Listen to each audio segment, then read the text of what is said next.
নির্যাতন করেছে, নিষ্পেষণ করেছে, তার জীবনের মধ্যে কোনো অন্যায় অবিচার নাই, তার জীবনের মধ্যে কোনো প্রতারণা নাই, তার লাইফের মধ্যে কোনো দুর্নীতি দুরাচার কদাচার এগুলো নাই। সুতরাং আমার মন বলে সে নবী বলল, চাচা তাইলে কি ইসলাম কবুল করা যায় না? বলল না, কখনোই নয়। আমাদের কাবার ৩৬০টা মূর্তির কসম করে বলি, আমাদের বাপদাদার ধর্ম ছাড়া যাবে না, যাবে না। আব্দুল উজ্জা বললেন, ওগো চাচা, তাইলে আমি ইসলাম কবুল করতে চাই। আমি ঘোষণা করে দিচ্ছি, আশহাদু আল্লা ইলাহা ইল্লাল্লাহু ওয়া আশহাদু আন্না মুহাম্মাদান আবদুহু ওয়া রাসূলুহু। আব্দুল উজ্জার চাচা বললেন, এর শাস্তি কি তুমি জানো? তোমার বাবা নাই, তোমার মা থাকে তোমার নানার বাড়ি, আমি তোমার অভিভাবক, আমি তোমাকে মানুষ করলাম। এর শাস্তি হলো আমি তোমার সব সম্পদ বাজেয়াপ্ত করে দিলাম, সব সম্পদ আমি কুক্ষিগত করে নিলাম। একটা সম্পদেও তোমার ভাগ দেব না, না উট, না ঘোড়া, না ঘোড়া, না ভেড়া, না খেজুরের বাগান, সব কিছু আমি কেড়ে নিলাম। এখন বলো তুমি কি করবা? বলল, চাচা আপত্তি নাই, সব দিয়ে দিলাম। বললো, এখানে শেষ নয়, তোমার গায়ের জামা, পরনের যে লুঙ্গি কাপড়, এই কাপড়টাও আমার টাকায় কিনে দেয়া, এটাও তোমার খুলে দিতে হবে। আব্দুল উজ্জা বললেন, চাচা আপত্তি নাই, গায়ের জামা পরনের কাপড় খুলে দিলেন, চলে গেলেন নানার বাড়িতে। যে বললেন, ওগো মা, দরজায় নক করলেন, মা দরজা খুলে দেখেন, আরে যুবক ছেলেটার আমার এমন অবস্থা কেন? মা নিজের আঁচল দিয়ে চোখটা ডেকে বললেন, ওগো বাবা, এমন অবস্থা কে করেছে তোমার? পরনে কেন কাপড় নাই রে বাবা? সন্তান বলল, ও মা, আমি আল্লাহর নবী মুহাম্মাদের উপরে ঈমান আনার কারণে আমার চাচা সমস্ত সম্পদ থেকে আমাকে বরখাস্ত করেছে। মা বললেন, আমি তোমার কি উপকার করতে পারি গো বাবা? বললেন, মা, যদি এমন কোন কাপড় ঘরে থেকে থাকে যে কাপড়টা দিবা, আমি একটু পরে মসজিদে নববীতে যেতে চাই। মা জননী গায়ের চাদরটা সন্তানকে দিয়ে দিলেন, ওই চাদরটা মাঝখান বরাবর ছিঁড়লেন, কিছু অংশ পরলেন আর কিছু গায়ের উপরে জড়ালেন, কিন্তু গাটাও ঢাকলো না, পাটাও ভালো করে ঢাকলো না। মসজিদে নববীর বারান্দায় গিয়ে বসে আছেন, আল্লাহর নবী দেখলেন উস্কো খুস্কো চেহারা, অপরিচিত একজন আগন্তুককে যেন বসা। বললেন, তুমি কে? বলল, আমার নাম আব্দুল উজ্জা। কেন এসেছো এখানে? আমি ইসলাম কবুল করার কারণে আমার চাচার বাড়িতে থেকে মানুষ, আমার বাবা নাই, আমার চাচা সমস্ত সম্পত্তি থেকে আমার বরখাস্ত করেছে, আমি নিঃস্ব অসহায় হয়ে গেছি নবী, আমার মায়ের কাছ থেকে চাদর চেয়ে নিয়ে পড়ে এখানে এসেছি। ওগো নবী, আপনি আপনার কদমের কাছে থেকে ধন্য হতে চায়। আল্লাহর নবী বললেন, ওগো আব্দুল উজ্জা, আজকে থেকে তোমার নাম আব্দুল উজ্জা নয়, তোমার নাম আমি আব্দুল্লাহ দিয়ে দিলাম। সেই আব্দুল্লাহ কিতাবে আব্দুল্লাহ জুলবাজাদাইন হিসাবে পরিচিত। আব্দুল্লাহ জুলবাজাদাইন মারা যাওয়ার পরে আব্দুল্লাহ ইবনে মাসউদ কেন বললেন যে এমন জীবন যদি আমার হয়ে যেত, এমন মৃত্যু যদি আমার হয়ে যেত? কারণ হলো, যখন তাবুকের যুদ্ধের জন্য আল্লাহর নবী বললেন, তোমরা যে যা পারো দান করো, টাকা দাও, পয়সা দাও, স্বর্ণ দাও, গহনা দাও, যা কিছু পারো দাও। আব্দুল্লাহ জুলবাজাদাইন এসে বললেন, ওগো নবী, আমি তো চাচার বাড়িতে থেকে মানুষ, আমি তো কিছুই আনতে পারি নাই। ওগো নবী গো, আমি তো উলঙ্ঘনটা হয়ে আমার চাচার বাড়ি ছেড়েছিলাম। আজকে এই যুদ্ধের ময়দানে, যুদ্ধের জন্য প্রতিটা সাহাবী কিছু না কিছু দান করে গো নবী, আমার তো কিছু নাই যে আমি সেটা আপনার কাছে দান করে দেব। ওগো নবী, আজকে আমি আপনার কাছে দোয়া চাই, আপনি এমন দোয়া করে দেন যেন আমি শহীদ হয়ে যেতে পারি।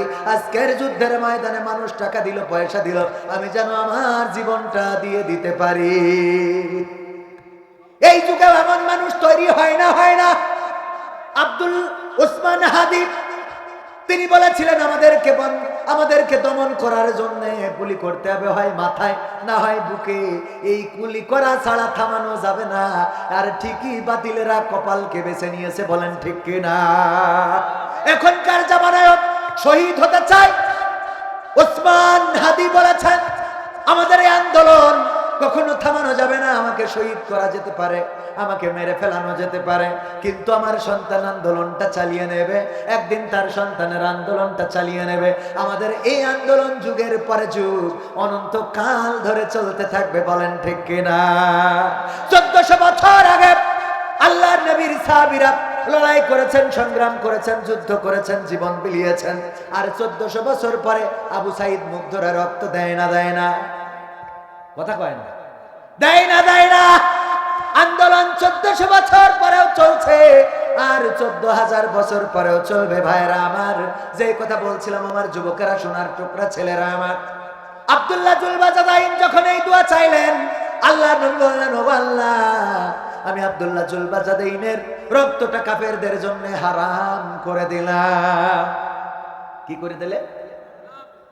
আল্লাহর নবীকে আব্দুল্লাহ জুলবাজাদাইন বললেন, ও নবী, আমি চাইলাম শহীদ মৃত্যু, আর আপনি আমার রক্তটা হারাম করে দিলেন গো নবী। আল্লাহর নবী বললেন, ও আব্দুল্লাহ জুলবাজাদাইন, তুমি যদি বিছানায় জ্বরে ঢুকেও মারা যাও, তবুও তোমার মৃত্যুটা আল্লাহ শহীদ মৃত্যু হিসাবে কবুল করে নেবে। এখানেই শেষ নয়, সত্যি জ্বর হলো এবং তাবুতে মারা গেলেন। আল্লাহর নবীর কাছে যখন খবর আসলো, গো নবী, আব্দুল্লাহ জুলবাজাদাইন তাবুতে জ্বরে ভুগে মারা গিয়েছেন, আল্লাহর নবী বললেন, তোমরা তোমাদের ভাইয়ের জানাজা প্রস্তুত করো, তার সাথে কোনো খারাপ আচরণ করবে না, তার সাথে কোনো খারাপ ব্যবহার করবে না, সুন্দর করে নরম ভাবে তার জানাজার ব্যবস্থা করো। যখন জানাজার ব্যবস্থা করা হয়ে গেল, জানাজা পড়ানোর পরে যখন কবরে নামানো হচ্ছিল, রাতের অন্ধকার, ওই সময় ওই কবরে নামানোর ঘটনা দেখলেন আব্দুল্লাহ ইবনে মাসউদ উপর থেকে। কি ঘটনা দেখতে পাইলেন? দেখলেন আব্দুল্লাহ জুলবাজাদাইনের লাশটা বহন করে আনছেন আর কেউ নন, স্বয়ং ওমর রাদিয়াল্লাহু তাআলা আনহু এবং স্বয়ং আবু বকর রাদিয়াল্লাহু তাআলা আনহু। ইসলামের পরবর্তীতে যে দুইজন প্রথম এবং দ্বিতীয় খলিফা হয়েছেন, এই দুইজন ওই লাশটা বহন করে নিয়ে আসছে। কবরে নামাচ্ছেন কোন ব্যক্তি? সেই ব্যক্তি আর কেউ নন, উপরে অন্ধকারে আলো ধরেছেন কোন ব্যক্তি? যিনি ইসলামের প্রথম মুয়াজ্জিন হযরত বেলাল রাদিয়াল্লাহু তাআলা আনহু। উপর থেকে আলো ধরে রেখেছেন, উপর থেকে জ্বলন্ত আগুন ধরে রেখেছেন। এই অন্ধকারের মধ্যে কবরে নামানো হচ্ছে আব্দুল্লাহ জুলবাজাদাইনকে। আর কবরের মধ্যে নেমে গিয়েছেন ওই ব্যক্তি সাধারণ কোনো ব্যক্তি নন, তিনি হলেন আপনার আমার নবী, আখেরি জামানার পয়গম্বর হযরত মুহাম্মদ সাল্লাল্লাহু আলাইহি ওয়াসাল্লাম। এখানেই শেষ নয়, আল্লাহর নবী কয়েকজন ব্যক্তির মৃত্যুর সময় কবরে নেমে ওই লাশটাকে কবরে নামিয়েছেন কয়েকজন, হাতে গোনা 3-5 জন। তার মধ্যে হযরত আব্দুল্লাহ জুলবাজাদাইন হলেন একজন।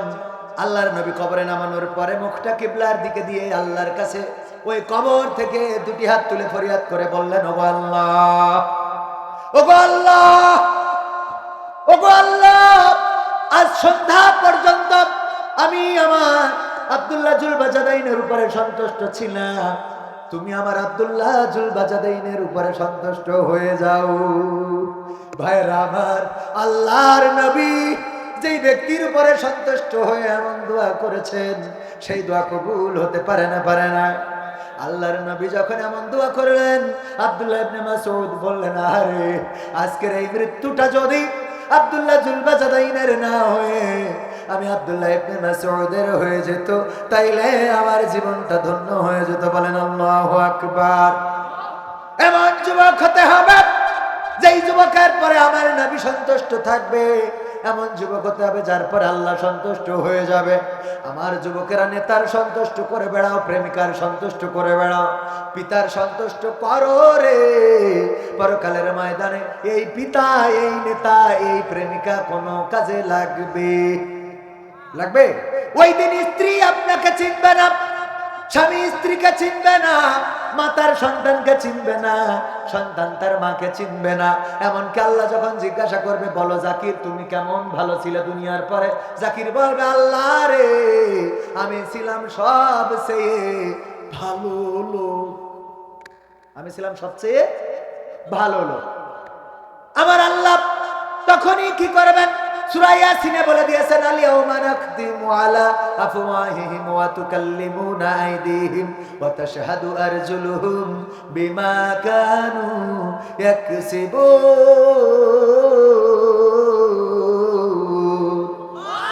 আমার আল্লাহ বলে দিয়েছেন, ওই দিন আমি মানুষের মুখে আঠা লাগিয়ে দেব, মানুষের হাতের জবান খুলে দেব, মানুষের পা আমার সাথে কথা বলবে, হাত কথা বলবে, বিচার গ্রহণ করার জন্য আমার তেমন কষ্ট হবে। কথা বলবে, মুখে আঠা লাগাবে কেন? কারণ আমরা মানুষেরা 2 নম্বরই করব। ওখানে যে কি করব? আমরা মিথ্যা বলবো। ওখানে যে প্রমাণ নেবেন যে মিথ্যা বলবো না, আমার দুজন হুজুর ভাই আছেন, ওনারা এই যে মাদ্রাসা আছে না, মাদ্রাসা চালায় সিসি ক্যামেরা লাগানো থাকে। আমার মাদ্রাসায় আছে সিসি ক্যামেরা লাগানো। বাচ্চারা একে অপরের কলম চুরি করে, খাতা চুরি করে, বাচ্চারা দুষ্টামি করে, বই চুরি করে। তো সিসি ক্যামেরা আগে জিজ্ঞাসা করি, বলো তোমরা কে নিয়েছো মুখের এই জিনিসটা, যে নিয়েছো দিয়ে দাও, তাইলে তোমাদের কিছুই বলবো না। যদি না দাও তাইলে কিন্তু এই যে ক্যামেরা আছে এটা দিয়ে চেক করবে। এবং মাঝে মাঝে স্বীকার করে না, মনে করে হুজুর আসলেই কি ক্যামেরায় ধরতে পারবে কিনা। পরে দেখা যায় যে স্বীকার যে করে না তার জন্য কি করতে হয়, এইবার সিসিটিভির সামনে এনে, মনিটরের সামনে এনে বলতে হয়, এই যে দেখো তুমি ওর ব্যাগ থেকে এই কলম বই পেন্সিল বের করে নিয়েছো। দেখানো যায় না, যায় না? যদি স্বীকার করে তাইলে কি সিসিটিভি দেখানোর দরকার হয়? যদি স্বীকার করে দেখানো দরকার হয়? তাহলে মুখে আঠা লাগাতে হলো কারণ কি? ও যদি স্বীকার করতো তাহলে কি আঠা মারা লাগতো? এখন কি বুঝতে পারছেন যে ওখানে যে আল্লাহর সাথে তাই মিথ্যে কথা বলবো, আমরা কত বড় পরেজগার চিন্তা করা যায়? তা না হলে মুখে আঠা লাগাবে কেন? ওখানে যে আল্লাহ জিজ্ঞেস করবে, মাসুদ তুমি কেমন ছিলে, বলবে আমি তো ভালো হয়ে গেছিলাম। সত্য বলছি না মিথ্যা বলছি ভাইরা? এই জন্যে আমাদের পরিবর্তন দরকার আছে না নাই? পরিবর্তন হতে হবে আল্লাহর জন্য। ওই যে সূরা আল ইমরানের 102 নম্বর আয়াতের কথা বলেছি, ভয় করা লাগবে কেমন? যথাযথ ভয়। তিনি দিনের আলোতে দেখেন, রাতের অন্ধকারে দেখেন। তিনি পূর্ণিমার চাঁদের মধ্যে দেখতে পান, আবার অমাবস্যার রাতের মধ্যেও দেখতে। কোন রাতে কার সাথে গল্প করেছেন, কার ফোনে এমবি ভরেছেন, আর মসজিদে টাকা দেওয়ার সময় ছিঁড়া টাকাটা দিয়েছিলেন, আছে না নাই? সব খরচ করতে পারে মসজিদের টাকা দেওয়ার সময়। ও বাবা, ছিঁড়া টাকা, ফাটা টাকা, নষ্ট টাকা দেয়। ঠিক বলছি না ঠিক বলছি? মসজিদে এখনো ওই দান বাক্স তেলাতি তেলাতি চলে যায়, দেওয়ার লোক না। আর চায়ের দোকানে এসে বসি বলে, এই চা বানা, যারা আছে সবাই দে। ওরে বাবা, কোটিপতি আছে না নাই? মসজিদে টাকা দিতে পারে না, মাদ্রাসায় দিতে পারে না, আলেমদের পিছনে দিতে পারে না, ভালো কাজে দিতে পারে না, খারাপ কাজে ব্যয় করার মতো আল্লাহর বান্দা আছে না নাই? মনে করছেন আল্লাহ এগুলো হিসেব রাখে না? ফামাইয়া আমাল মিসকালা যাররাতিন খায়রান ইয়ারা ওয়া মাইয়া আমাল মিসকালা যাররাতিন শাররান ইয়ারা। যাররা পরিমাণ ভালো কাজ আল্লাহ দেখিয়ে দেবেন, যাররা পরিমাণ খারাপ কাজও দেখিয়ে দেবেন। কে? একদম ছোট্ট একটা ভালো কাজ, ক্ষুদ্রতম ভালো কাজ। সেটা কি? কুত্তারে একদিন একটা হাড় খাওয়াইছিল। কি খাওয়াইছিলেন? হাড়টা চাবায় চাবায় যখন আর পারেননি তখন কুত্তা ছিল ওর সামনে দিয়েছে, খাওয়া গেলে ওই যে কিছু আছে না, কাকের রুটি নিয়ে গেছে তাড়াই তাড়াই, যখন নদীতে নেমে গেছে তাও মাজা পর্যন্ত নেমেছে, নামার পরে বা কাক যখন ওপারে চলে গেছে বলছে ফি সাবিলিল্লাহ। তখন কি কয়? ফি সাবিলিল্লাহ, যে আর পেরে উঠলাম না, এখন আল্লাহর রাস্তায় দিয়ে দিলাম। দেখবেন অনেক, আমাদের এক হুজুর, আমাদের গ্রামের মসজিদের ইমাম ছিল, উনার এক মহিলা বলতেছে আল্লাহর তো খুব লোভ। বলে নাউজুবিল্লাহ। বলছে আল্লাহর তো খুব লোভ। তা হুজুর বলছে কেন? তা বলছে আর বললি না, আমার ছাগলের বাচ্চা হয়েছে, তো ছাগলের বাচ্চা মরেই গেছে, মরেই কিছু সময় দেখেন না বাচ্চা হয়ে হঠাৎ আস্তে অসুস্থতায় মরে যায়। বলছে মরেই গেছে, একদম আর নেই, এই মুহূর্তে দেখলাম মরেই যাচ্ছে। তখন বললাম আল্লাহ যদি বেঁচে থাকে এই ছাগলটা কুরবানি দিবান। ওটা বেঁচে উঠেছে। ওটা কি হয়েছে?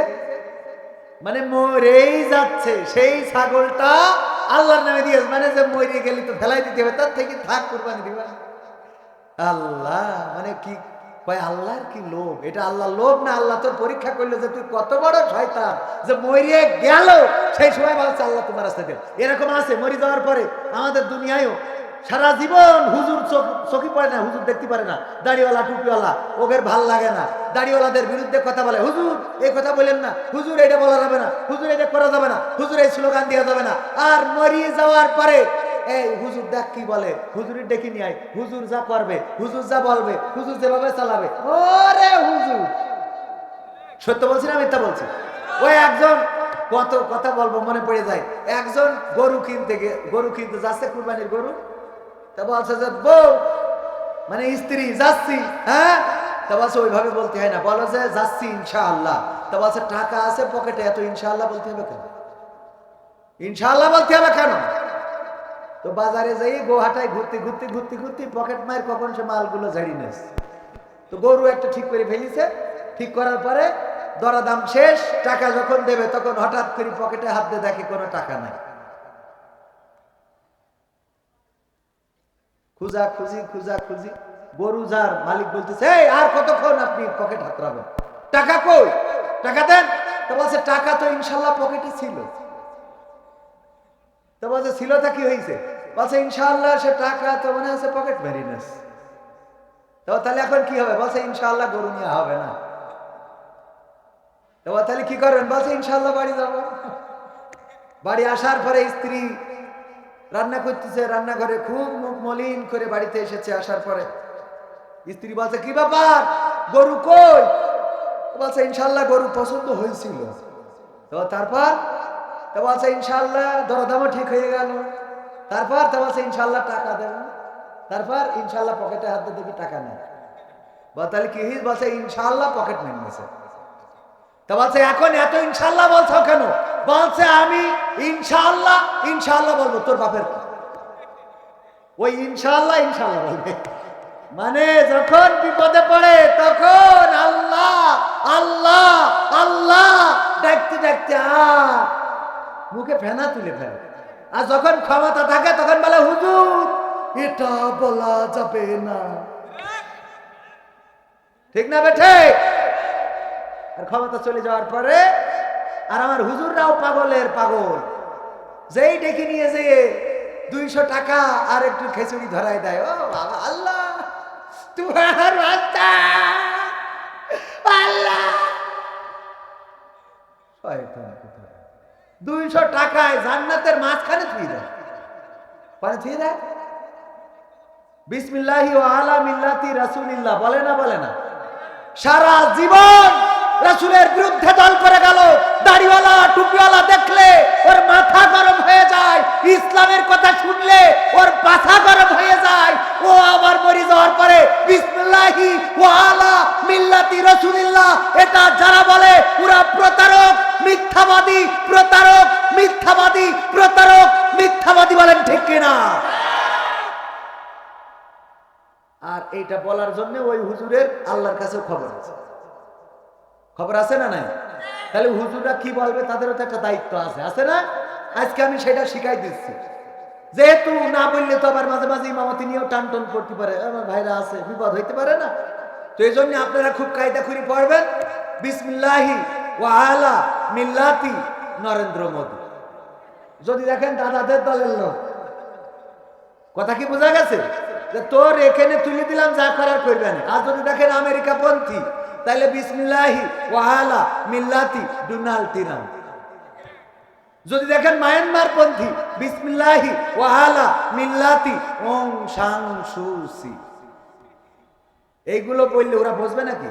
ওরা মনে করবে আরবিতে দোয়া করে ঠিক আছে। ওই যে এক হুজুর ওয়াজ করতেছে আমলিগির আমলে, তো ওয়াজ করতে করতে সব তো আমলিগির বিরুদ্ধে বলতেছে। তো এক নেতা বলতেছে, হুজুর এই আপনি খালি আমলিগির বিরুদ্ধে, হাসিনার বিরুদ্ধে কথা বলতেছেন, ওয়াজ বন্ধ করেন। বলছে বাবা আমি ওয়াজ করছি, হয়তো বিরুদ্ধে বলছি, মোনাজাতের সময় ঠিক করে দেবো আমি।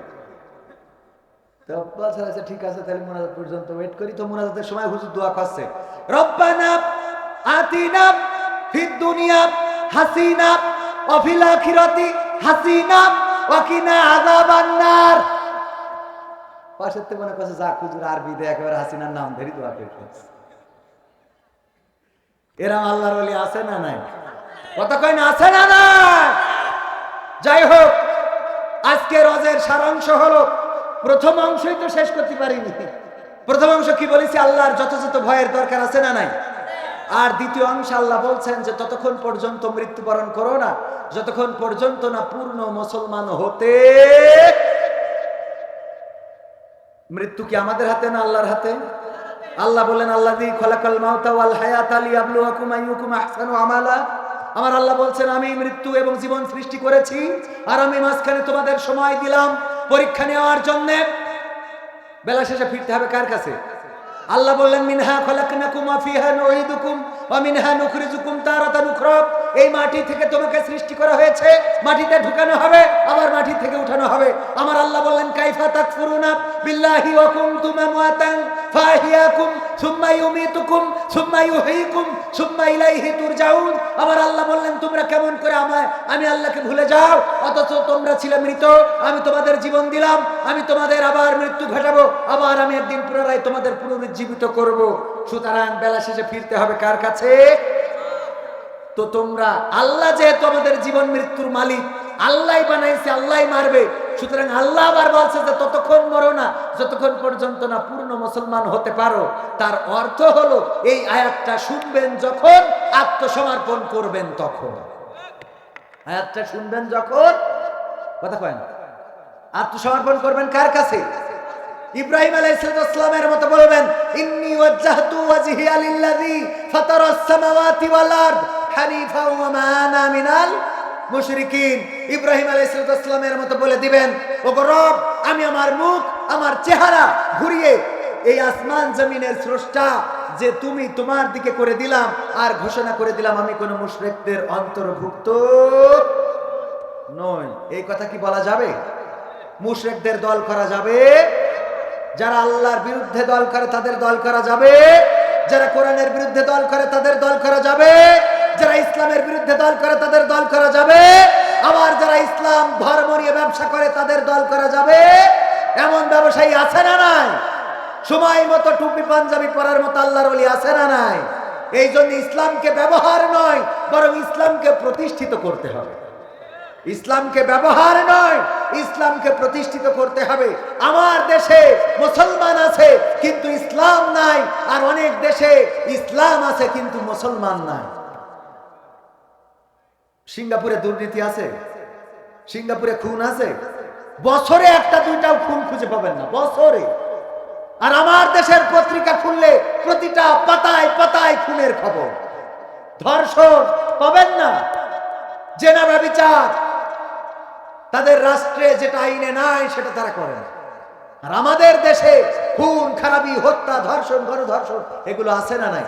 সময় তো ভাইয়েরা আমার, সময় চলে যাচ্ছে। ওই যুবকদের শেষ ইন টানা দরকার আছে না নাই? তিন নম্বর ব্যক্তি